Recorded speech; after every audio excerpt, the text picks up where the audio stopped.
As the start time approached, I pondered whether she was running late again. I glanced at the vacant chair, and my colleagues mirrored my frustration. Eventually, the rightful occupant arrived, an hour after our business had commenced. "My name is Casey," she introduced herself. "I'm a 48-year-old office worker. I live with my husband Scott and our 2 kids who are now in high school and middle school, so they're quite independent. This allows me to focus on my job."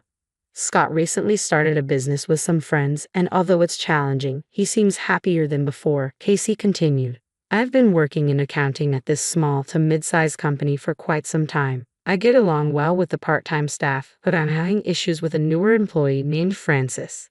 She's 24, half my age, and the daughter of our managing director." Casey sighed. "She's clearly here due to nepotism. Initially, I didn't mind. Small companies have these things happen. But Frances, she's something else." After one of our part-timers left, leaving me mostly on my own, Frances was assigned to accounting. I heard she had some qualifications, so I hoped she'd lighten my load. Turns out, I was wrong, Casey admitted with a hint of frustration in her voice. From our first meeting, things felt off. When I greeted her, she casually replied, "Sure, nice to meet you, Aunt." I was flabbergasted, Casey recalled. Not only was her attention elsewhere, but she had the audacity to call me Aunt upon our first meeting. The managing director just watched with a smile, seemingly unconcerned. "If my kids behave like that, I'd tell them. Don't be rude. Are things just different nowadays?" Casey wondered aloud. "I've never been fond of our managing director personally. We only converse when necessary. I didn't realize he was so indulgent with his daughter. He probably thinks she can do no wrong." Confronting Frances would only upset him, so I've held my tongue, Casey admitted, though inwardly sighing. "I know it's my duty to train her." So, I continued explaining the tasks, but Frances wouldn't listen. "I can't remember all these things at once," she said dismissively, not even bothering to listen, Casey recounted with a hint of resignation. I restrained my irritation and asked her about her so-called qualifications. "I thought you had some kind of certification," I asked tentatively. "What is it?" "I thought maybe I could assign her work based on that." "I'm an accounting clerk," came her flat reply. "I went to vocational high school and got the certification." Almost involuntarily, she added, "I tried and failed multiple times to become an accounting technician." I struggled with my reservations. Is it really okay to have someone like that in accounting? Despite my misgivings, I did my best to train her while juggling my own workload. A month after Frances joined, her attitude remained unchanged, and she still couldn't perform her job properly. I patiently reiterated the same instructions, but she seemed disinterested in remembering, not even bothering to take notes. Other staff members also voiced their frustrations about Frances' inability to complete assigned tasks. It was particularly irksome that she earned the same salary as me despite my years of service. Another month passed, and Frances showed little to no improvement. One day, she didn't show up at the start time. Concerned, I called her mobile, but it went unanswered. With the managing director out meeting clients, everyone in the office was anxious. An hour later, Frances strolled in as if nothing had happened. "Is everything okay?" I asked, trying to mask my frustration. "Looks like it," she replied casually. "I'd overslept. What kind of professional does that?" I scolded Frances sternly. "If you're going to be late, you should at least inform the office." "Okay," she replied nonchalantly. From then on, Frances started arriving late more frequently. Despite supposedly living with her family, she often spent nights out, a fact even the managing director was unaware of. There were instances when she arrived late even when the managing director was present, to which he would merely comment, "Oh, you're late today," leaving everyone else bewildered. The stress of dealing with Frances continued to mount in various ways until the incident occurred. Is she late again? Even the managing director was unaware that she had spent another night away, allegedly at her lover's place. The start time passed with no sign of her. I called her mobile again, but as expected, there was no answer. At this point, should we just ignore her? My colleague, Dina, asked, clearly frustrated. Finally, Frances arrived, more than an hour late. She sat down at her desk without a greeting and began applying makeup as if nothing had happened. Everyone was stunned, but she appeared unconcerned. "Frances, this really isn't okay." I finally spoke up. She looked at me, puzzled. "You come in late with no greeting and start doing your makeup. I've told you before to call if you're going to be late. Remember? It's like they don't seem to know what's wrong." I muttered to myself, feeling absurd having to lecture a 24-year-old adult like a child. Francis sulked, displaying a childlike attitude. Isn't it common courtesy to apologize when you're late? I added, exasperated. At that moment, the managing director stormed over to me, his face twisted in anger. You insolent brat, who do you think you are? You're fired. I almost blurted out, what? But managed to hold my tongue. Nervous glances darted around the room. Of course, the president is conveniently absent, I thought to myself. Well, the president's not really reliable to begin with. Frustrated with the managing director's actions, my colleague, Dina, spoke up. Wait a minute, Casey hasn't said anything wrong here, she asserted. Dina worked in sales and detested injustices. She had a strong sense of right and wrong. We'd been close friends for years, supporting each other at work. The others in the room nodded in agreement with Dina's words, but the managing director did not. You're talking back to me. You're fired too, he bellowed at Dina. Unable to hold back any longer, I glared at the managing director. Are you serious about this? Dina joined in, glaring at him as well. He declared both of us fired and ordered us to leave immediately. At that moment, the president returned, looking puzzled. Apparently, the president and the managing director were relatives, and for some undisclosed reason, the president couldn't oppose him. Fed up, Dina and I packed our belongings and left. We stopped at a cafe to catch our breath. What's his problem? Dina asked, still fuming. I was getting tired of the job, but I didn't think I'd have to quit like this. I feel bad that you got fired because of me, I admitted. That was my biggest concern. It's okay, Dina reassured me. I was tired of working full-time anyway. Maybe this is a chance to find a part-time job. What about you, Casey? She asked. I'd actually been offered a part-time accounting position at Scott's company. Dina thought that sounded like a better option. Both the managing director and Francis really ticked me off, she added, still angry. I agree with her.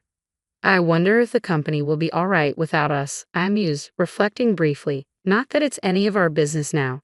I said that, and finally Dina smiled. Exactly. Even if they beg us to come back, I won't. I feel like suing them for wrongful termination. We decided to take some time to cool off and discuss our next steps. When I got home and shared what had happened with Scott, he was even angrier than I was. What's up with that managing director? Scott fumed. His reaction reassured me that I had made the right decision, despite my initial doubts. Scott's comforting words put me at ease. I started working in accounting at Scott's company. The part-time accountants who were already there told me they felt more comfortable with their workload lightened. Dina also began working part-time at Scott's company. We hadn't been able to complete the paperwork for leaving the company since we were fired on the spot and had to pack up immediately. Someone, likely my successor Francis, would handle it. We threw ourselves into our new roles energetically. After some time, I received a call from the managing director of my previous company. We don't understand the accounting you were handling. Come to the office immediately, he demanded. What's he talking about? I wondered aloud.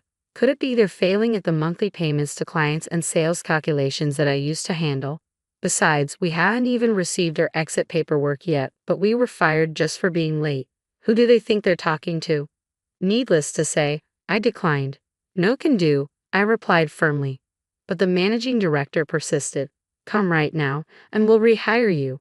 You haven't found another job yet, have you? I sighed. No thanks, I've already switched jobs. I've taught Frances everything about accounting. Not sure if she gets it though, I remarked before hanging up. Apparently, Dina had also been contacted. Several clients insisted they'd cease business if Dina wasn't managing their accounts. The managing director arrogantly offered her re-employment as well, underestimating her capabilities as just a female salesperson. It turned out Dina was a valuable asset to the company, fueling our anger towards the managing director once again.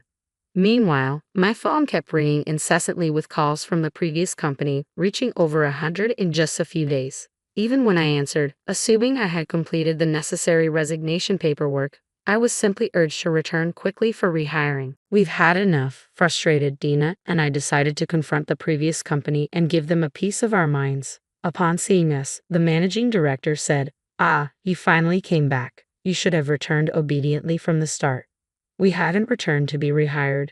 We're here to confront you, I replied calmly. You shouldn't have any problems if Frances is handling the accounting, right? I taught her everything. If she can't do it, that's on her. As both a parent and a boss, you're failing if you haven't noticed her poor behavior. The managing director's face flushed red with anger. How dare you? I'd even offered to rehire you. That's precisely why we don't want to be rehired. In fact, we were considering quitting anyway, I continued, undeterred by his shock. And has Frances started acting like a responsible adult yet? Dina interjected. While I don't deny nepotism, at least have her work properly. The way she talks, the attitude when she listens, everything about her is unprofessional. Shouldn't you, as her parent, be the one to address these issues? And you fired us just because we pointed that out. It doesn't make sense, to be honest. I couldn't care less about being fired. It was clear things would go downhill if Frances was the only one left in accounting, I stated bluntly. The managing director glared at me. Plus, firing Dina, who's a stellar salesperson, shows you really don't know what you're doing. No wonder you're losing clients. How many have you lost in the last month? I added, a grin spreading across my face as the managing director's face turned beet red. I came here today to discuss our wrongful termination. We need you to provide the necessary documents. Also, I wanted to see firsthand how much trouble you're in without us, I continued, not giving him a chance to respond. Dina chimed in after me. I've already consulted a lawyer about the wrongful termination. We're willing to consider a settlement if it spares us all the hassle. What will it be? The managing director burst out. What wrongful termination? You were fired on the spot for bringing up issues with an employee's behavior. This is clearly wrongful termination, I asserted firmly, locking eyes with the visibly pale president. Mr. President, this is your company, isn't it? Your relationship with the managing director has nothing to do with us. Getting more than 100 phone calls is crazy, don't you think? You fire us, and now you want us back because you're in a jam. Who do you think would even listen to that? The president could only manage to look paler, unable to say a word. Mr. President, you've done accounting work before, right? I trust you'll handle the rest. Dina concluded. Dina and I decided there was no point in further discussion and turned to leave. We'll leave the rest to our lawyer, I remarked firmly. After some time, we received a request for a settlement through a lawyer, and we agreed. We were recognized as victims of wrongful termination and received our unpaid wages, severance pay, and a settlement amount higher than the market rate. We were pleased. It felt like we had finally had our revenge on the company. Both Dina and I would sometimes receive urgent calls from clients while we were out, as we had given them our personal numbers after we abruptly left. Some even called to check up on us. I explained the situation and that we had been wrongfully terminated. Word spread quickly in our tight-knit industry. Most of Dina's clients left once she quit, likely cutting the company's business in half. According to a former colleague, staff kept leaving the company. They were getting complaints from clients, and the president and managing director were overwhelmed trying to keep things running. Frances couldn't manage, so the wife of the former accounting president had to step in. She was a stern person, and Frances was reportedly having a hard time, crying every day. 6 months later, the company apparently went bankrupt. I reflected. It might be a good thing they lasted half a year. One day, I concluded, leaving the story open-ended. I spotted someone who looked remarkably like the managing director at a supermarket near the station. I couldn't resist staring. There he was, dressed in the supermarket's uniform, getting an earful from a young man who appeared to be the store manager. It seemed he was working part-time at the supermarket because he couldn't secure another job. I couldn't help but chuckle at the irony of the once haughty managing director now being scolded by someone younger. Our eyes met briefly from a distance, and I gave him a nod, which he predictably ignored. Since I frequented that supermarket, I made it a habit to look out for him. He was often caught in the midst of being reprimanded for something. I had thought he was competent, but Dina later informed me that he often took credit for his subordinates' work. Speaking of which, when I mentioned the supermarket to Dina, she started going there out of curiosity and eventually became a regular customer. In a way, the managing director's presence was contributing to the supermarket's revenue, so maybe he did have some competence after all, though he was always getting yelled at. Dina and I continued to work happily at Scott's company. Scott even expressed relief, noting that our efforts had boosted the company's sales. We both looked forward to Scott treating us to dinner for our upcoming birthdays.